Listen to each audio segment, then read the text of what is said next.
Va, Mamado.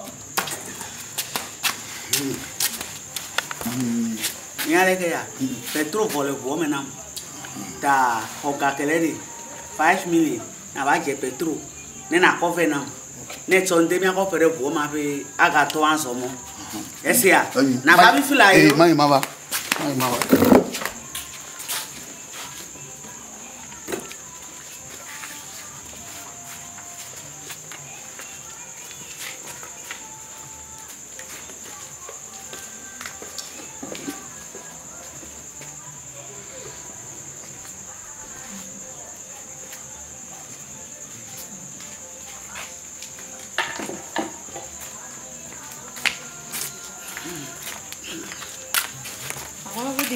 Good evening. Fousseni. Ah, mais toi, il faut la venir, j'ai Bedro venant. Ma quoi du faire la chine, comme on a Oh, elle vous fait la souhait. Mon gars fait le boy. Ah, ni tu vas do gara le bonnet, ya ho mo ba. Elle do gars, on est 5 million. 5 million. Oh. Elle vient. Fousseni, on y a un peu de débattre. Et y a un gars. Akama bi akweshinga ameka vi nenye. Akwa nonya. Acho ango kojigoji. Ango kojigoji. Leko yona ne. Ni Eliza. Ah, Lisa yona kwelika kolo toro ngajira nyo nko koma. Madakui. Ya ejiwa. Oh, kono nye be vere onu. Tanya leke ya me de kukuna. Me koyala, ma ke fena. La kede ko igbo. Ne me do gwere nowelo.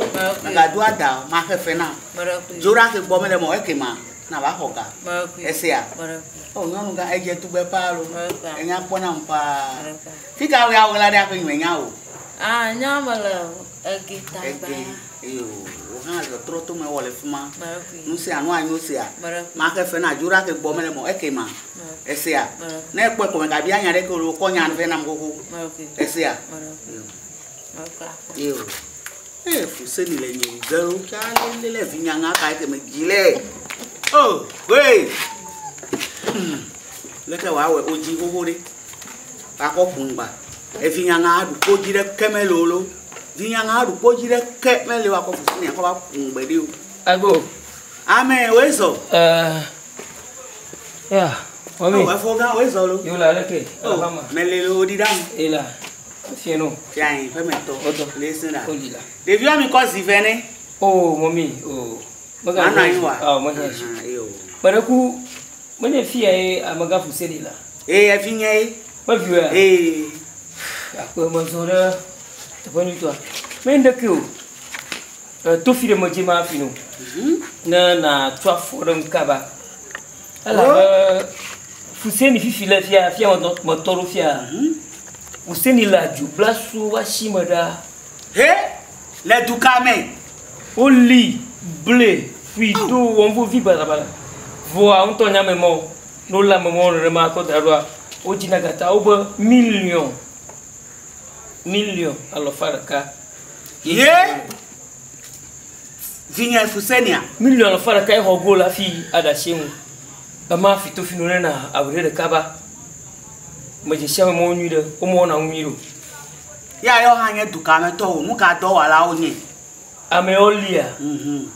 Mas agora de blasu a meu na mão habla maua mão ne me po gama fia kaba fia vion ga pogolo o tabu ko mu bugene ada tam pra pogo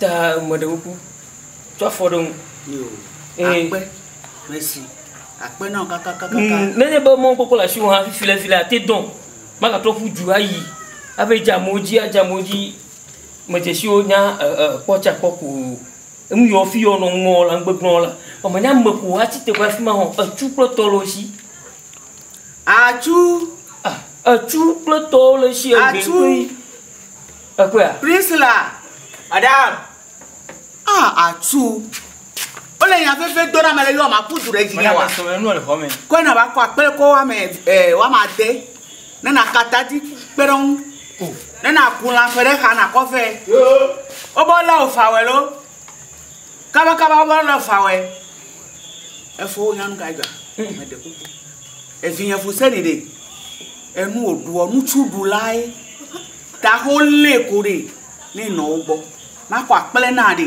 na ko yi na we no ko ne Fousseni de ni no dudu ni no fini akpon chokora la ka ko desi bubu aka ko do de akon la deme akodo de ta egbe to kele de ko ni e wa pele kelo e fo ko buji la ko nde buji a atadi ele ko mere yo e fo e ko ameko ko le de ko e na no ko ne Fousseni ni no fuma ni no du nu gadu la onye akpon e me ji nu tu ko ru ota ko nya le ni no fuma ni no no du lo gbo tagameli na ko a ko yo bene wan won ke me la sin ma ko tu Fousseni yo mu ana fe keke ta ko e no Fousseni de o nya ba tim tare ko ni no mi o gbo de ni no du ta di ele gomele fi akpon ta di chi ko ina mi o tro be de vinye enu tu ko ru ota no ko ne no du lo gbo ta no of mo adun fa wa no du free ha ta yo chono no du dipe ne no du lo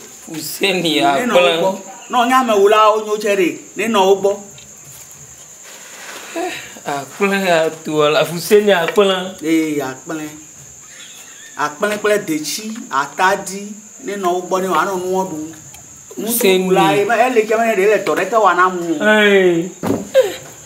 Fousseni akpon o e fo e me won de ka bele e je ma yo nu ko ti fe re na ko pe no dun no nu oti na nu ko ti fe na re na ko pe na ko yin ni na ko para pala na ko yin ni ese ya atu madam ko na ba ko ti fe na mu be ko be eti ko ti wa me fe na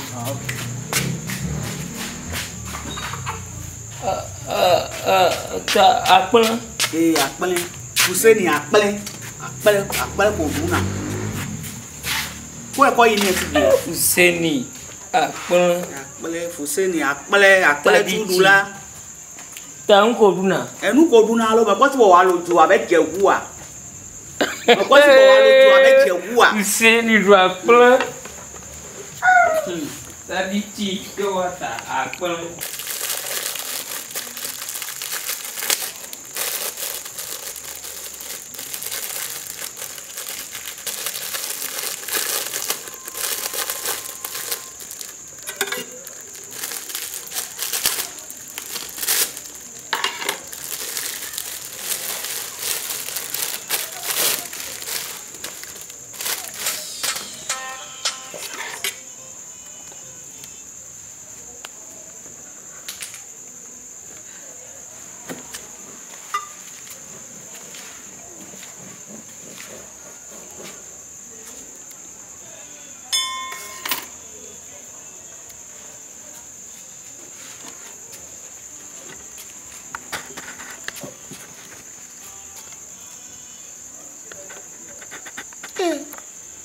bolo gbe kokoro se kia e ma o pere won yan le fi yen ke e Fousseni ni ma po de ka be ka du le wa si mo lo vo e ku won ku la yen Fousseni lo ne de le fi fi abo to nu ke kokoro se ke ve na gba bolo ke ye ma po ka ke cha da de ji o e ke ai ma du ke afo ba go gberegbe ne me ka po che ninu ayin de te lo yan de te won yen pa de tele ve nyan pa e vio ji ko ba trozo sigbe ma du ke ya lo nje ma vo adu ke ya gbe iye ma du ma chi ama ami tongo ma du ma chi ama de ke ma so de no ma be Fousseni agba ba po mo ma du ma chi ama now mama ala bo won jo e ja ko la ko ala bo won jo e tanya o le ya dara kuma pouvoiir wala fi ko kono boss to dadi mama ala bo won jo e ko close am na ni eto ama wi efe e pa wi nenu ta ni na ma no ka ta la enya ayo ba wu palo ta no bu de ditanya nyama ndo onyama ameke zero nya Tete nguma na gbanya kaba. Ta boss ma gbegbe, boss ma tita ma trailer ma ureka dugo wa. Tata boss, avo bete, tata basi, avo. Mama ndole mo no. Ma atebi via donchi, ano minyera ga koshira ba. Ha? Awo ma prangan wodo no yi. Mi no nu odu na hanuwa. E ko de fe na la fe me kwa. Ma prangan wodo a, mi afrawu. Volcano vai no ha. Agele lo me duo me. Na ma ti agbe, na agbe. Na kwa na mi. Le bi agbe na ni ga la ngono. Agbe na ni ba yi no ga le bi agbe ke ama. Gade me gbe ko ju ko ba ya. Gade me gbe ko aba no he ko. Nenya mama taba ji yi fal. Gade me gbe ko aju no he ko ba. Mata ho he shi. Mata ho he shi we. Ba Kada unyara. ma ko dia. Nenya untu ka ko ke me joho wa lo ju abere e je kotoku ko de. Kada unye. Ya mata ko lo mata ko ko. Kada unye. Kada unye. Mama ko ino nya do mo do fara nya lo. Anya mo mala pima ba kaka wa sere dia. Anya mo to yo. Ni ba da pele lo da wa. Onya pele. Mama pekle tadi chi du ko. Mama pekle tadi chi du ko. Ah no mo ko ma sina tu ko. Mati nya mata pu falo. Nema. Ayi che ko hera. Ha, ayi ko da gbanya lo. Han kuma da gbanya me ko me no fe wo ga lo. Ayi che ko hera. Me fe wo ga lo. Aje apale mo lo ya. Apale mo lo ya. Ayi che ko hera. Adan do kwa. Ne banyo adaru kwa nga toto ma jola toto ma ko da ba le gbe ma la ka ba di ha toto ma la yo di kase amekase di amekase anyo me di abaka e fem pa be metiwe de be nyama be i ko me mi atare di okwa nya kuko efo e va titre nya fa gbe o ne tamako ne tamako na kwa me kase ba chan wo bora ne tamako e di o ba kwa ji fo su je ko to ku da nyere ne tamako te va gonyin va fi enye ya hey aye me yera da me enye ya abo me de boyo ma ko le lojo bo diara mo fo fun ma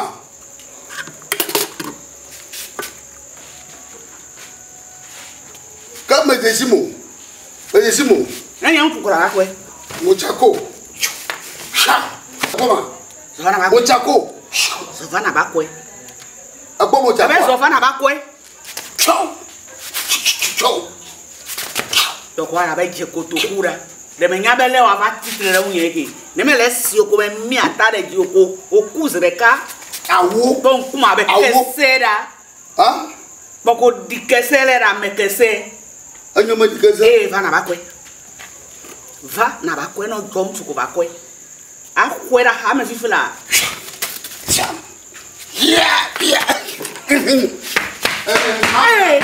nya ya promele ekelo du ko bete mi kwe na mbe me givinya ngalo e ko ko tonye ngumere ba ko ndugo le gbonye ni me du nene jo adugo be te akwa gba ba daran me nya che ejo apo da police e ko re o da sile wu ajo dala ko o da sile wu fi afito ko o da sile wu me nya ka tutu ele